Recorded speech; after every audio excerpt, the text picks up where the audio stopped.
4번 문제입니다. 다음 표는 2015년에서 2019년 A부터 D 지역의 해양수질, 해조류 군집 및 해양 저서동물 출현 종수에 관한 자료이다. 이에 대한 설명으로 옳지 않은 것은을 묻고 있습니다. 보시면은 표 1과 표 2에 걸쳐서 굉장히 많은 자료가 제시가 되어 있고요. 더욱이 이 단서를 보시면은 1등급, 2등급 또는 등급 외에 대한 어떤 기준이 제시가 되고 있습니다. 그래서 이와 같이 단서가 제시가 된다면 이것은 분명히 문제로서 출제될 수 있겠다라는 어떠한 기대를 가지시고 선택지를 검토해 주실 수도 있을 거라고 생각이 듭니다.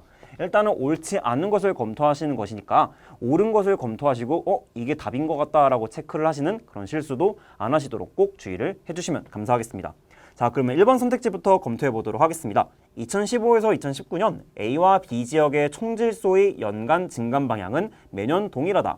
3번 문제에서 출제된 것과 비슷하게 연간 증감 방향에 대한 어떤 그런 질문이 출제가 되고 있습니다. 그래서 A와 B 지역의 총질소를 위주로 좀 검토를 해주시면 될 것이고요. 저희가 여기를 좀 더 주의 깊게 보시면 되겠죠. 0.16에서 0.14로 감소하고 있으니 여기는 감소한다 라고 표현을 하실 수 있을 거고요. 마찬가지로 0.14에서 0.16으로 증가하고 있으니 여기는 플러스 이렇게 기호를 표시하실 수 있겠죠. 마찬가지로 뒤에 기호도 저희가 표시를 해보면은 마이너스, 마이너스와 같이 검토를 하실 수 있으니 감소, 증가, 감소, 감소하고 있구나라는 거 확인하실 수 있을 겁니다. 마찬가지로 B도 보시면요. 0.16에서 0.13으로 감소하고 있으니 마이너스, 마찬가지로 플러스, 마이너스, 마이너스 기호를 부여해 보시면 A와 B 지역의 총질소는 계속 감소, 증가, 감소, 감소하고 있으니 그 방향이 동일하다라고 판단하실 수 있을 겁니다. 그러면 1번 선지는 맞는 선택지가 되겠죠. 2번 선택지 보겠습니다. 2016년 B 지역은 해조류 군집 출현 종수의 전년 대비 증감률이 해양 저서동물 출현 종수의 전년 대비 증감률보다 크다라고 되어 있습니다. 여기서 주의하실 표현은 바로 증감률입니다. 앞에서 검토하셨었던 증가율 또는 감소율과 달리 증감률이라는 표현을 활용하고 있는데요. 이 내용의 경우에는 증가율과 감소율에 어떤 부호를 신경 쓰지 않고 그 절대값, 즉 증가율로서 30% 그리고 감소율로서의 30%를 통칭하고 있는 개념입니다. 그래서 증가율 30%나 감소율 30%나 모두 증감률 기준에서는 30%가 된다라는 거 확인하셔야 되니 감소율이다라고 하셔서 증감률의 어떤 개념에 포함되지 않는다라고 하시는 오해를 하시면 안 되겠습니다. 개념을 다시 한번 정의를 해보고 한번 검토를 해보도록 하겠습니다. B 지역 보시면요. 바로 이 파일을, 표를 봐주시면 될 것 같고요. 보시면은 2016년의 지역의 전년 대비 증감률이라고 했기 때문에 102에서 77로 가는 어떠한 감소율을 검토해 보시면 될 것 같고요. 해양 저서동물 출현 종수 역시 90에서 73으로 가는 감소율을 검토해 보시면 될 것 같습니다. 이때 102에서 77로 감소하고 있으니 그 감소폭은 마이너스 25가 된다라고 확인하시면 되시고요. 마찬가지로 90에서 73으로 가는 그 감소폭이 17이다라는 거 확인하실 수 있을 겁니다. 그러면은 해조류 군집 출현 종수의 경우에는 간단하게 군집이라고 쓰겠습니다. 그러면은 분모는 102 그리고 감소폭인 25가 분자로 활용이 되는 어떠한 감소율을 계산하실 수 있을 거고요. 그 다음 저서동물의 경우에는 분모가 90 그리고 감소폭이 17이기 때문에 이와 같이 감소율을 계산하실 수 있습니다. 아까 말씀드린 바와 같이 증감률의 경우에는 증가율이든 감소율이든 그 숫자만을 검토하는 개념이기 때문에 이 값이 각각 얼마가 되는지를 확인해 보실 수 있습니다. 이 값의 경우에는 102를 이렇게 나눠보면요. 2가 들어간다라는 거 확인하셔서 204, 46 정도까지 계산해 보실 수 있을 겁니다. 그러면 요 군집 항목의 감소율은 20%대 정도다라고 확인을 하시는 걸로 아마 검토를 하실 수 있을 거고요. 17을 90으로 나눠보면요. 요 값은 2가 들어가서는 계산이 안 되기 때문에 2를 포함시켜서 나눠보실 수 있을 겁니다. 이와 같이 계산해 보시면 그 저서동물의 경우에는 그 감소율이 20%가 채 안 되는 10%대의 어떤 감소율이다라는 거 확인하실 수 있고 군집의 경우에는 0.2가 넘고 있으니 20%가 넘는 감소율이다라는 거 확인하실 수 있을 거예요. 그러면 증감률 개념에서도 보셨을 때도 이 값이 더 크다라는 거 확인하실 수 있으니 2번 선택지는 맞는 선택지다라는 거 검토하실 수 있습니다. 3번 선택지 보시면요. 2019년에는 해양 저서동물 출현 종수가 가장 많은 지역이 총 질소가 가장 낮다라고 되어 있는데요. 해양 저서동물 총 출현 종수가 가장 많은 지역은 2019년의 경우에는 검토해보시면 D지역이다라는 거 확인해 보실 수 있습니다. 이 지역의 총 질소가 가장 낮은지도 저희가 표 1번에서 검토해 보실 수 있을 텐데요. 2019년 보시면은 0.12, 0.12, 0.08 그리고 0.07로 제시가 되어 있으니 바로 D가 이 그 총질소가 가장 낮은 지역이다라는 거 확인하실 수 있습니다. 그러면 3번 선택지도 맞는 선택지가 되겠습니다. 4번 선택지 보시면요. 2015년에 해양 수질이 1등급인 지역은 D가 유일하다라고 제시를 하고 있는데 그 기준을 한번 보시면요. DO가 7.50mg/L 이상이고 COD는 1.00mg/L 이하이며 토탈 N, 즉 총질소는 0.30mg/L 이하이다라고 제시를 하고 있습니다. 그러면 이 조건을 모두 충족시키는 항목이 1등급이 된다라는 거 검토하실 수 있습니다. 자, 그러면 A부터 보시면요. 7.50mg/L를 DO를 넘고 있는지를 확인해 보실 수 있을 텐데요. 이 경우에는 A의 경우에는 넘고 있다라는 거 확인해 보실 수 있을 겁니다. B의 경우에도 넘고 있고요. C의 경우에도 넘고 있고 D의 경우에도 넘고 있으니 용존산소량, 즉 DO에는 문제가 없다라는 거 확인하실 수 있겠죠. 자, 그 다음 COD를 저희가 보시면요. 1.00mg/L 이하여야만 그 기준을 충족한다라고 확인하실 수 있을 텐데요. A와 B와 C 모두 1.00mg/L를 훨씬 초과하고 있습니다. 그렇기 때문에 A, B, C에서 탈락이 되는구나 라는 거 확인하실 수 있겠죠. 그럼 마지막으로 여러분들이 하실 거는 D만이 유일한지를 검토하셔야 되기 때문에 D가 그 기준을 충족하고 있는지만 확인해 주시면 되겠습니다. 실제로 D의 경우에는 COD의 경우에는 1.00mg/L 이하이고요. 총질소의 경우에는 0.30mg/L 이하인 0.20을 기록하고 있기 때문에 4번 선택지에서 제시하는 바와 같이 D의 경우에는 1등급이 되지만 나머지 지역의 경우에는 1등급이 되지 않는다라는 거 검토하실 수 있을 겁니다. 그래서 4번 선택지가 맞는 선택지가 되겠죠. 5번 선택지가 자연스럽게 정답이 되겠습니다. 하지만 5번 선택지 역시 왜 잘못된 선택지인지를 한번 검토해 보도록 하겠습니다. A와 C 지역의 해양 수질은 2015년부터 2017년까지 2등급으로 일정하다라고 제시를 하고 있으니 1등급 밑에 제시가 되었던 2등급의 조건을 한번 검토해 보겠습니다. 1등급에 해당하지 않으면서 DO가 2.00mg/L 이상이고 COD는 2.00mg/L 이하이며 총질소는 0.60mg/L 이하인 경우를 가리킨다라고 되어 있는데요. 앞서 검토한 바와 같이 2015년의 경우에는 더더욱 A와 C가 1등급을 달성하지 못하고 있었기 때문에 용존 산소량의 경우에는 A와 C가 문제가 없었다라는 것을 재차 확인하시면서 나머지 COD 또는 총질소가 2등급의 기준을 충족하고 있는지를 한번 검토해 보도록 하겠습니다. A의 경우에는 1.73 그리고 C의 경우에는 2.35가 제시가 되어 있는데 2등급에 충족을 시키려면 COD는 2.00mg/L 이하여야 된다라고 제시를 하고 있습니다. 그래서 A는 그 값을 충족을 하고 있지만 C의 경우에는 2.00mg/L 이하라는 기준조차도 맞추지 못하고 있기 때문에 C가 바로 문제가 된다라는 거 확인하실 수 있을 겁니다. 그래서 2015년부터 2017년까지 C 지역의 해양 수질은 2등급으로 일정하지 않다라는 거 확인하실 수 있고요. 이로 인해 정답은 5번이다라는 거 검토하실 수 있을 겁니다. 5번 문제입니다. 다음 그림과 표는 2018에서 2019년 각국의 월별 최대 전력 수요와 전력 수급 현황에 관한 자료이다. 이에 대한 설명으로 옳은 것은 이라고 제시가 되었습니다. 1번과 2번을 보시면 공급 예비력과 공급 예비율이라는 개념이 활용되고 있는데요. 이는 단서에서 제시가 되고 있습니다. 공급 예비력의 경우에는 전력 공급 능력에서 최대 전력 수요를 단순하게 빼면 되는 개념이고요. 공급 예비율은 그 값을 최대 전력 수요로 나눈 다음 100을 곱한 값이다라는 거 단서에서 확인하실 수 있을 겁니다.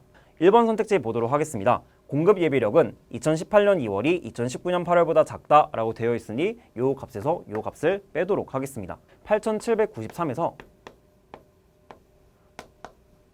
7,879를 빼면요. 4, 그 다음에 8이 되기 때문에 1, 9가 돼서 그 값이 914다라는 거 확인하실 수 있습니다. 그럼 2018년 2월의 경우에는 그 값이 914라는 거 확인하실 수 있고요. 2019년 8월의 경우에는 9,240에서 8,518을 빼시면 되기 때문에 그 값은 2, 2, 그리고 7이 되어서 722라는 거 알아내실 수 있을 겁니다. 그러면 2018년 2월이 2019년 8월보다 그 값이 크지 작진 않다라는 거 확인하심으로써 1번 선택지는 잘못된 선택지다라는 거 확인하실 수 있습니다. 공급 예비율은 2018년 2월이 2019년 8월보다 낮다라고 하여서 그러면 2018년 2월의 값은 914를 분자로 하고 최대 전력 수요가 분모로 들어가는 값이기 때문에 7,879가 된다라는 것 확인하실 수 있고요. 마찬가지로 2019년 8월의 값을 구해보면요. 722가 분자 그리고 8,518이 분모가 된다라는 것 확인하실 수 있습니다. 그러면 요 2018년 2월의 값이 2019년 8월에 비해서 분자는 크고 분모는 작은 값이라는 것 확인하실 수 있고요. 그러면 직접 곱하기 100을 하시지 않더라도 요 분수값이 더 크기 때문에 2018년 2월에 공급 예비율 값이 조금 더 크다라는 것 확인하실 수 있습니다. 그렇기 때문에 2번 선택지는 잘못된 선택지가 되겠습니다. 3번 보시면요. 2019년 1월에서 12월 동안 최대 전력 수요의 월별 증감 방향은 2018년과 동일하다라고 제시가 되어 있는데요. 역시 증감 방향을 검토하시는 것이기 때문에 플러스와 마이너스를 활용하여서 증가 또는 감소하고 있는지를 검토해 주시면 되겠습니다. 3번 선택지 보시면요. 2019년의 경우에는 그 네모 형태로 된 그 그래프를 쭉 따라와 주시면 되고요. 8297에서 8002로 감소하고 있기 때문에 여기에 마이너스 표시를 해주시면 되겠습니다. 반면 2018년의 경우에는 7780에서 7879로 증가하고 있기 때문에 여기는 플러스가 들어가게 될 것이고요. 이로부터 1월에서 2월로 갈 때의 월별 증감 방향 자체가 이미 두 해가 다르다라는 것 확인하실 수 있습니다. 그래서 3번 선택지를 저희가 소거할 수 있겠습니다. 4번 선택지 보시면요. 해당 연도 1월에서 12월 중 최대 전력 수요가 가장 큰 달과 가장 작은 달의 최대 전력 수요 차이는 2018년이 2019년보다 작다라고 되어 있습니다. 그래서 2018년과 2019년에 그 최대 전력 수요가 가장 큰 달과 작은 달을 확인하신 다음 빼시면은 그 값을 비교하실 수 있겠습니다. 2018년부터 검토를 해보시면요. 그 값이 가장 큰 달은 7,879로 기록을 하고 있는 2월이 될 것이고요. 그 값이 가장 작은 달은 6,407을 기록하고 있는 5월이 될 것입니다. 이것이 바로 2018년의 값일 것이고요. 2019년을 한번 확인해 보시면요. 그 값이 가장 큰 달은 8,518을 기록하고 있는 8월이 되고요. 그 값이 가장 작은 달은 밑에 보시면 6,577을 제시하고 있는 4월이라는 것 확인하실 수 있습니다. 그러면 각각의 값을 직접 뺨으로써 비교를 하실 수 있습니다. 2018년의 경우에는 가장 큰 값이 7,879였고요. 가장 작은 값이 6,407이었기 때문에 이 값을 빼시면 2, 7, 4, 1 해서 1,472라는 값 구하실 수 있습니다. 이것이 바로 2018년의 값이고요. 2019년의 경우에는 가장 큰 달의 값이 8,518 그리고 가장 작은 달의 값이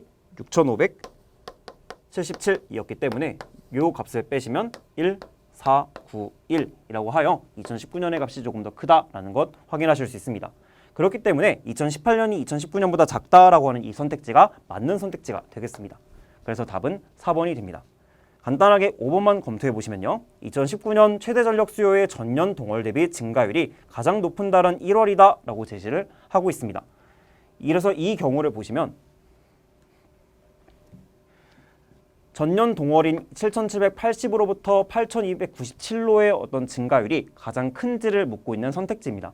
이 경우 증가폭이 7,780에서 8,297로 증가하고 있는 경우이기 때문에 약 500 정도 증가했다라는 것을 가볍게 계산을 해보실 수 있을 겁니다. 하지만 이 증가율이 가장 큰 값인지는 시각적으로 한번 그래프를 쭉 조망을 해보신 다음 왠지 반대가 될 것 같은 한 달을 골라서 계산해 보시면 조금 더 수월하게 계산하실 수 있습니다. 그 간격이 가장 멀어 보이는 어떤 달을 고르실 수 있을 건데요. 저는 이 값을 한번 검토해 보도록 하겠습니다. 보시면은 2018년에는 7,692였는데 2019년에는 8,518이 되고 있기 때문에 요 사이의 증가폭을 증가해 보실 수 있고요. 이 증가폭은 대략 820 정도 된다라는 거 확인하심으로써 그 숫자는 7,780보다 더 작은데 증가폭이 820으로서 1월보다 더 크다라는 것 확인하심으로써 1월의 증가율보다도 더 큰 증가율이 이 달에서 나오고 있음을 확인해 보실 수 있습니다. 이렇게 하시면 5번 선택지도 틀렸다라는 것 검토하실 수 있죠. 6번 문제입니다. 다음 표는 2018년 갑국 A에서 E 지역의 산사태 위험인자 현황에 관한 자료이다. 평가 방법에 근거하여 산사태 위험 점수가 가장 높은 지역과 가장 낮은 지역을 바르게 나열한 것은 이라는 문제가 출제되었습니다. 이 문제의 경우에는 이와 같은 표와 별도의 평가 방법을 활용을 하여 여기 제시된 평가 방법을 활용하여 각 점수가 몇 점을 기록하고 있는지를 검토해 보시면 되는 그런 문제였고요. 예를 들어 경사 길이의 경우에는 A가 180을 기록하고 있는데 이 내용은 평가 방법을 근거하면 100 이상 200 미만이 되고 있기 때문에 20점이라는 것 확인해 보실 수 있을 것입니다.